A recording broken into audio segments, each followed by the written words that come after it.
Olá, muito boa tarde. A perseguição aos cristãos cresce em diferentes pontos do globo. Em alguns casos, a mediatização de conflitos coloca o problema no debate da comunidade internacional. Noutros, a maioria, as situações de sofrimento são silenciadas. A Fundação Ajuda a Igreja que Sofre relata esses casos também através de documentários que ao longo deste mês emitimos neste programa. Começamos por falar com a Presidente do Conselho de Administração da Fundação Ajuda à Igreja que Sofre, Catarina Martins. Cumprimento. Muito boa tarde. Obrigado por estar neste programa. De facto, ao longo deste mês, e à quinta-feira, vamos mostrar estes documentários. Que estratégia é esta da própria instituição para trazer até à comunidade internacional, até à opinião pública, situações de conflito e de perseguição aos cristãos? Essa é uma parte do nosso trabalho, de dar a conhecer a situação dos cristãos perseguidos no mundo. É essa a nossa missão e, portanto, estes documentários que vamos ter aqui ao longo deste mês de agosto será exatamente para dar a conhecer algumas situações que estão escondidas e que não são faladas porque não há tempo na comunicação social ou porque a comunicação social não dá tanta importância. E, portanto, é esta a nossa missão, dar a conhecer para podermos informar e para que a opinião pública não esteja sem saber e poder atuar de alguma forma. E acredito que seja uma comunicação com linhas editoriais diferentes daquelas que acontece nos casos mais mediatizados, onde são os conflitos, acima de tudo, que chegam até nós. Sim, dos nossos documentários o objetivo é, de facto, dar a conhecer o outro lado que muitas vezes não aparece. Portanto, a situação em que as comunidades ficam, a situação em que a Igreja fica, porque somos uma instituição católica, portanto, a Igreja que está no terreno muitas vezes é quem ajuda, portanto, damos a conhecer esse lado, essa ajuda da Igreja e do que é que está a fazer neste momento em alguns países. Da reconstrução já, em muitos casos, noutros a dar apoio para uma situação de emergência, em campos de refugiados, a educação, portanto, são vários os pontos que nós vamos abrangendo e é esse lado que nós mostramos nos nossos documentários, o apoio da Igreja à população que está a passar necessidades ou que está a sofrer perseguições. Gaza, Iraque, são conflitos que infelizmente permanecem e enfim, há longo tempo. Estão aí também, e desses vamos tendo conhecimento nestes dias, estão aí também as ajudas, canalizam-se para aí as ajudas da instituição? Sim, não podemos ficar indiferentes a todas estas notícias que nos vão chegando, os nossos contactos que estão também no terreno vão-nos fazendo chegar os seus testemunhos do que é que se está a passar e, portanto, não podemos ficar indiferentes de modo algum. E, portanto, e como todos sabemos pela comunicação social, agora os casos mais mediatizados é Iraque e Gaza, Palestina, mas, de facto, há outras situações. Há muitos países do Médio Oriente que também estão a passar dificuldades por causa da guerra da Síria, que neste momento deixou de se falar, porque não há espaço. Mas, de facto, continua a haver muitas necessidades nestes países. E, portanto, precisamos de ajudar e já enviámos ajuda de emergência, tanto para o Iraque como para a Palestina, de uma ajuda para apoiar nestes primeiros momentos, de ajuda de bens essenciais para a sobrevivência das pessoas. Neste primeiro dia em que mostramos os documentários, na segunda parte deste programa, vamos mostrar um documentário do Sudão, um país que mereceu a vossa atenção no relatório que publicaram este mês. Houve um tempo também em que as atenções mediáticas estavam voltadas para o Sudão do Sul, quando o país se tornou independente, após muitos anos de guerra. Atualmente, como caracterizar a situação neste jovem país? Infelizmente, não são as melhores notícias e, apesar do que falámos antes da situação que se vive no Médio Oriente, há muitos outros países que estão a passar com muitas dificuldades, com guerras, com questões humanitárias também muito dramáticas. E no caso do Sudão do Sul, é um país que nos mereceu a atenção porque, de facto, está a necessitar de ajuda de emergência. Isto porque, como disse, portanto, o Sudão do Sul celebrou agora, no início de julho, os 3 anos de independência, passados depois de vários anos de guerra. Portanto, há a divisão do Sudão em 2 países, o Sudão maioritariamente muçulmano e o Sudão do Sul maioritariamente cristão. Infelizmente, e como sabemos, a África tem muito este tipo de guerras tribais. O que aconteceu em dezembro do ano passado, 2013, foi um início de guerra, de um conflito entre 2 tribos diferentes, entre a tribo do atual presidente e a tribo do antigo vice-presidente. Portanto, há uma guerra tribal em que desencadeou uma guerra civil muito, muito grande, muito grave. Segundo números das Nações Unidas, pensa-se que neste momento cerca de 5 milhões de pessoas estão em situação de estado de emergência humanitário, portanto uma necessidade urgente. Segundo também dados das Nações Unidas, cerca de 1,3 milhões de pessoas estão num grau, portanto numa escala que as Nações Unidas têm de 1 a 5, relativamente às condições alimentares, diz que 1,3 milhões de pessoas estão no nível 4, que é já quase no limite, o passo seguinte é a fome. Portanto, é uma situação de emergência em que as guerras entre as duas tribos destruíram todas as poucas infraestruturas que já tinham sido construídas desde o início do país. E, portanto, é um país que necessita urgentemente. E o que nós temos recebido ultimamente, os bispos o que nos pedem são, de facto, bens essenciais para poder dar, porque não há nada, tudo foi destruído.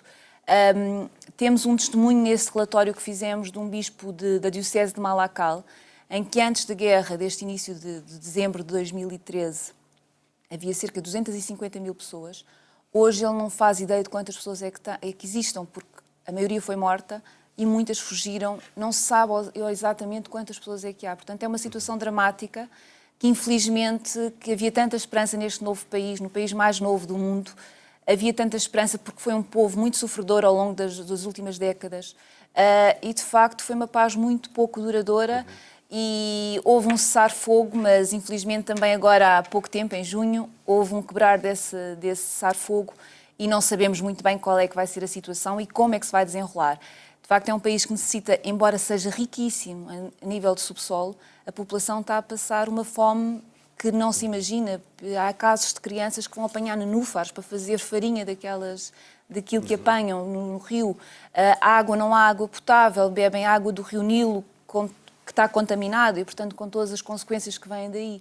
Portanto, é uma situação dramática e que nós não podemos ficar indiferentes e, por isso, falámos nesta altura deste país e da situação que se vive neste país. E divulgam este relatório sobre o Sudão do Sul, um país a caminho do precipício. O documentário que vamos ver já a seguir mostra também histórias de quem tenta procurar a paz no país. São histórias, de facto, das comunidades locais, aquelas que se mostram Exato, e que se podem ver nestas imagens. Exato, são comunidades locais e como é que estão a ultrapassar todos os momentos que viveram, situações de pessoas que viveram, só viveram em campos de refugiados. E, portanto, é um novo recomeçar e, infelizmente, com o que nós sabemos hoje, foi um recomeçar que acabou ou que está num limite da vida. Portanto, mas são estas histórias que muitas vezes não chegam à comunicação social e que nós tentamos mostrar. E vejamos então já de seguida esse documentário sobre o Sudão do Sul.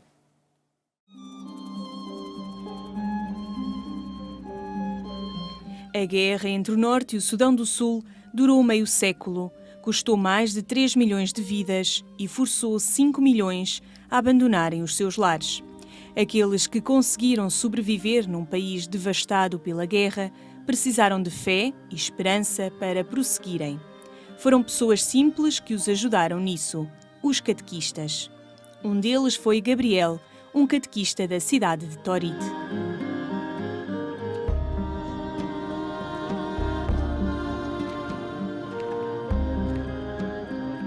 Este é o meu amado povo. Esta é a minha esposa. Este é o meu filho mais novo, chama-se Jospin, e este é Dominique. Este é um órfão que recebi. Este chama-se Machiar, filho do meu irmão. E toda esta é a minha família. São os meus 7 amados. O norte do Sudão é esmagadoramente habitado por muçulmanos, enquanto o sul é maioritariamente habitado por cristãos. Durante séculos, os negros africanos que habitavam o sul eram alvo de incursões dos árabes do norte, que procuravam trabalho escravo barato. A desconfiança face ao Islão continua a dominar entre os descendentes das vítimas deste outrora implacável comércio, enquanto o cristianismo encontra partidários. O meu avô foi o primeiro cristão. O meu pai, após atingir o 3º nível de ensino primário, teve formação pelas autoridades eclesiásticas para se tornar pedreiro, porque não havia pedreiros na aldeia. Alguns tinham formação de carpinteiro ou mecânico, enquanto eu tive de pedreiro. A partir daí comecei a trabalhar com a igreja e assim crescemos em igreja. Eu até nasci numa igreja. A ex-colónia anglo-egípcia, o Sudão tornou-se um Estado independente a 1 de janeiro de 1956, sob o domínio dos muçulmanos do norte. O novo governo começou de imediato a islamizar as províncias meridionais, uma política que rapidamente levou a protestos entre a população local. e, com o decorrer do tempo, ao rebentar da Guerra Civil.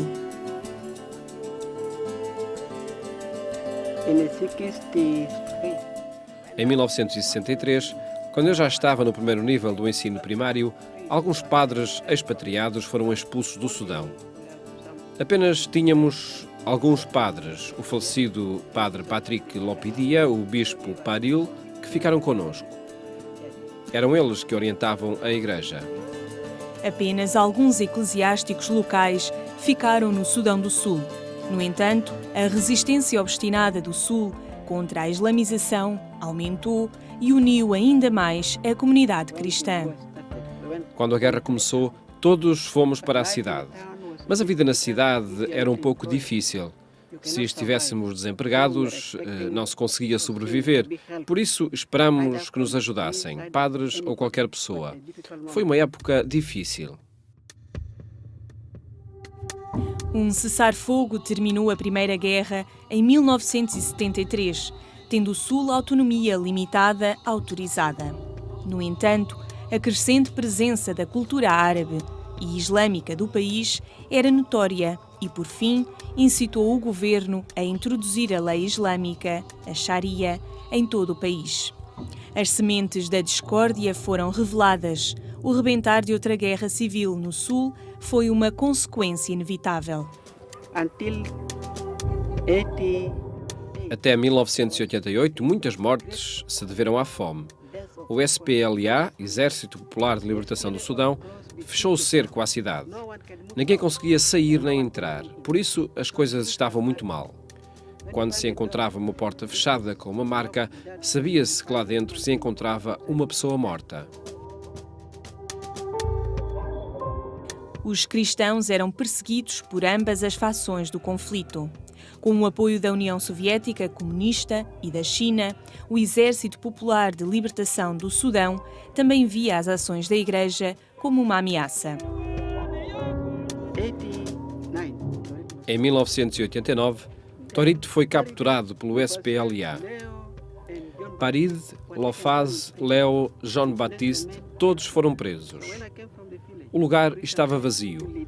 Por isso, quando cheguei à cidade, os cristãos disseram: "Vais orientar-nos?" Por isso fiquei aqui na igreja e continuei a animar os cristãos sem a presença de um padre. Torit, capital de uma das províncias do Sul, foi constantemente cercada, bombardeada e muitas vezes passada de mão em mão.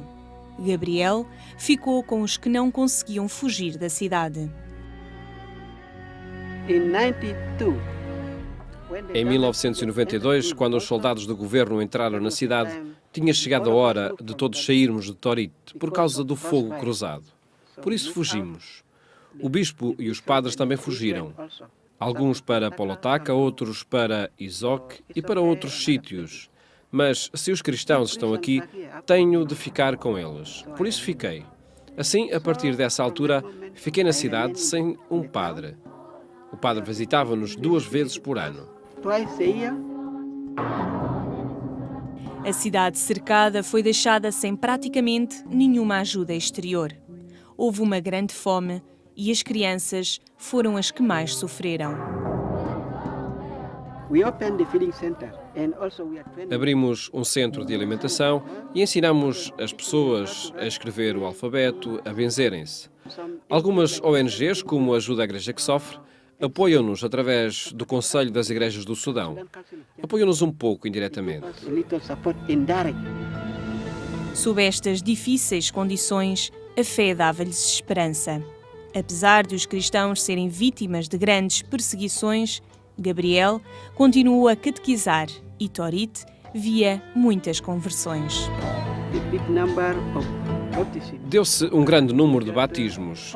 478 pessoas foram batizadas e crismadas. E por causa disso, fui preso 21 dias. For that one, I received 21 days in prison. I was in prison several times. Estive preso várias vezes. Sentia os olhos de Deus na prisão. Muitos preocupavam-se, mas Deus estava comigo. E sei que Deus continua comigo.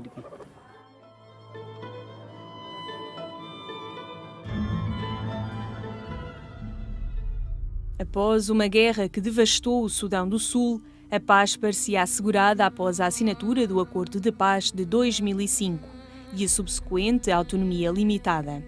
A tão aguardada pausa das hostilidades tinha chegado finalmente e a esperança de uma vida pacífica sem conflitos em antecipação do referendo pela independência. Infelizmente, de acordo com a população local, o governo muçulmano continua a alimentar os anseios no Sudão do Sul, apoiando grupos de guerrilha como o Exército de Resistência do Senhor. Nos últimos anos, os seus soldados atacaram cristãos das aldeias do Sul, assassinando cruelmente muitos inocentes.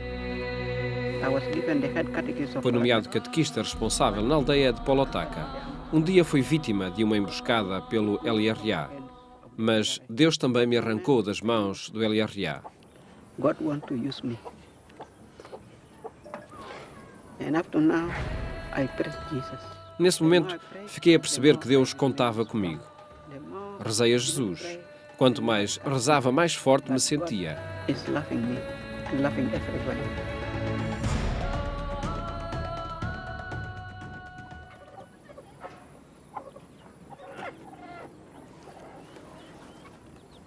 Even the priest. Quanto menos rezava, mais fraco me sentia. Mas Deus ama-me, bem como a toda a gente. I remember back my teaching from my mother. Quando os padres da paróquia foram espancados, perguntei-me: que fiz eu para que eles sofram assim? Lembro-me do que a minha mãe me ensinava. Ela costumava dizer: Deus virá ter contigo no momento em que as dificuldades surgirem. Nada temas. Se estiveres certo, isso te libertará. No referendo de janeiro de 2011, o povo do Sudão do Sul votou inequivocamente pela independência do norte muçulmano. Será que a paz regressou, finalmente, ao Sudão do Sul?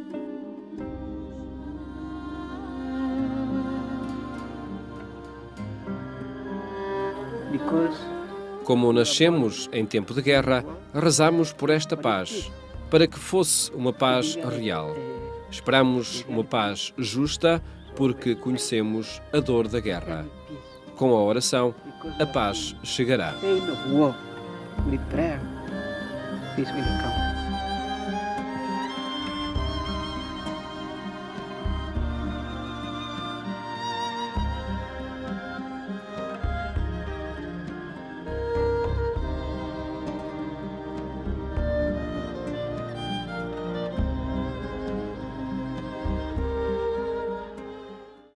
Imagens do Sudão do Sul e os desejos de paz no jovem país. Catarina Martins, depois, ao longo das próximas semanas, o que é que vamos poder ver? Que outros pontos do globo vamos poder conhecer através destes documentários? Nestes próximos documentários vamos ver a Sérvia, vamos ver Iraque, a Macedónia e Kosovo. Vamos ter, portanto, um olhar sobre os países resultantes da desagregação da antiga Jugoslávia, porque estamos também a celebrar os 25 anos dessa guerra e da divisão do país em várias regiões. Portanto, vamos ver o evoluir da situação. Como sabemos, também foi uma zona que também houve conflitos de religião. Portanto, vamos ver como é que está a situação neste momento. E o Iraque também, como sabemos, e infelizmente não é de agora, embora agora esteja de facto a ser uma situação mais dramática, mas é já uma história, um país que desde 2003, se não quisermos recuar muito antes, que vive uma situação dramática e a comunidade cristã, de facto, é uma vítima no meio desta guerra que tem acontecido no Iraque. Documentários para ver então em cada quinta-feira ao longo deste mês de agosto e que mostram também a ação da Fundação Ajuda à Igreja que Sofre. Muito obrigado por ter estado neste programa, onde apresentámos esta série de documentários que ao longo deste mês lhe podem dar a conhecer pontos do globo onde se vive a perseguição aos cristãos.